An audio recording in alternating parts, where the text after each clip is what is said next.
नमस्कार, स्वागत है आप सभी का ग्लोबल अड्डा में और मैं हूं आपके साथ पुनीत। आज एक नई खबर मैं आपके सामने लेकर आया हूं। खबर क्या है?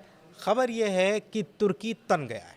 तुर्की ने इजराइल के आयरन डोम के जवाब में अब स्टील डोम बनाने की बात कह डाली है। और बात क्या कह डाली है? ये दावा भी किया जा रहा है कि स्टील डोम उसने तैयार कर लिया है। आयरन डोम या स्टील डोम क्या है? ये वायु रक्षा प्रणाली है और पाकिस्तान और तुर्की की दोस्ती और ईरान का साथ इजराइल के लिए अब नई चुनौती खड़े कर रहे हैं। और मिडिल ईस्ट की राजनीति इन दिनों काफ़ी गर्म है। एक तरफ इजराइल, दूसरी तरफ उसके विरोधी ईरान, तुर्की और पाकिस्तान। और ये पहले ये अलग अलग होते थे, लेकिन अब इन तीनों का समीकरण नज़र आ रहा है। क्यों?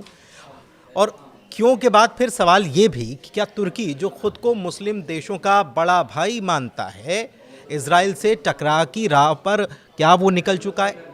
तुर्की और पाकिस्तान की यारी तो किसी से छिपे नहीं है। हमने देखा ऑपरेशन सिंदूर के दौरान दोनों मिलकर दुनिया को हम मुस्लिम मुल्क एक हैं का मैसेज देने में लगे रहते हैं। और जब भी इजराइल और फिलिस्तीन का मामला उठता है तो पाकिस्तान खुलकर तुर्की के साथ खड़ा भी नजर आता है। यही वजह है कि अब लोग ये सवाल करने लगे हैं कि क्या ये दोस्ती इजराइल से सीधी भिड़ंत तक लेकर जाएगी?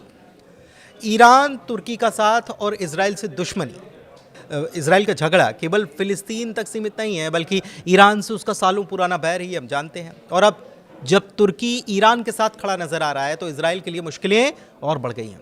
ईरान और तुर्की का साथ इजराइल पर एक तरह से दो तरफा दबाव बनाने जैसा है।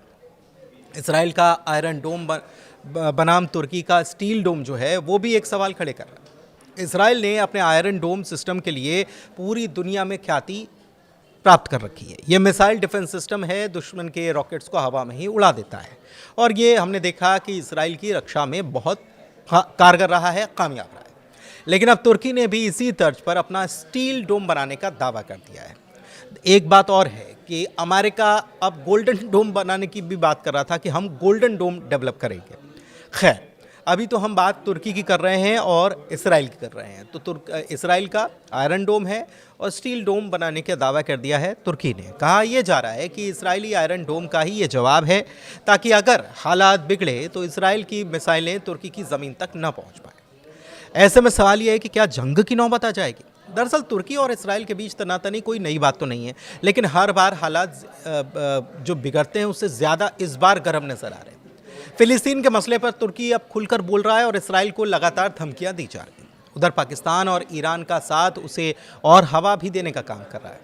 लेकिन असली सवाल यही है कि क्या ये सिर्फ बयानबाजी तक सीमित रहेगा या फिर सच में जंग का बिगुल बजने वाला है? आपको क्या लगता है? आप कमेंट के जरिए बता सकते हैं। लेकिन तुर्की खुद मुस्लिम उम्मा का लीडर बनना चाहता है। पाकिस्तान की हसरत भी यही है, क्योंकि वो एकमात्र मुस्लिम देश है जिसके पास एटॉमिक पावर है। और तीसरी तरफ ईरान के सर्वोच्च नेता अयातुल्लाह अली खामनेई साहब भी खुद को दुनिया भर के मुस्लिमों का खैर ख्वाह बताते हैं और मुस्लिम ब्रदरहुड की बात भी वो करते रहते हैं। यानी कि सारे मुस्लिम देशों को साथ में खड़े हो जाना चाहिए।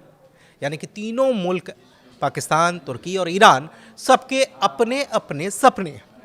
हालांकि तुर्की और ईरान एक दूसरे को पहले भले ही पसंद ना करते हों, लेकिन फिर भी मिडिल ईस्ट में एक नई इबारत लिखने की कोशिशें शुरू हो चुकी हैं। क्योंकि सीरिया का साथ हाथ से निकलने के बाद ईरान ने इराक को अपने साथ करने की कोशिशें भी शुरू कर दी हैं। और सीरिया की असद सरकार जो आने के बाद जुलानी ने जब से सत्ता संभाली है, तब से वो अमेरिका के बेहद करीबी खड़े दिखाई देते हैं। हालांकि इससे पहले तुर्की के करीबी भी वो बन रहे थे, लेकिन इसके बाद उन्होंने अमेरिका का साथ पकड़ लिया। और ये बात ना तो ईरान को पसंद आई और फिर ना ही तुर्की को, फिर चाहे वो भले ही नाटो का सदस्य देश तुर्की क्यों न हो। क्योंकि तुर्की अपने सुनहरे इतिहास यानी कि ऑटोमन साम्राज्य को अक्सर याद करता नजर आता है। दूसरी तरफ इसराइल भी, जो कि ग्रेटर इसराइल का नक्शा एक नहीं कई बार दुनिया के सामने रख चुका है।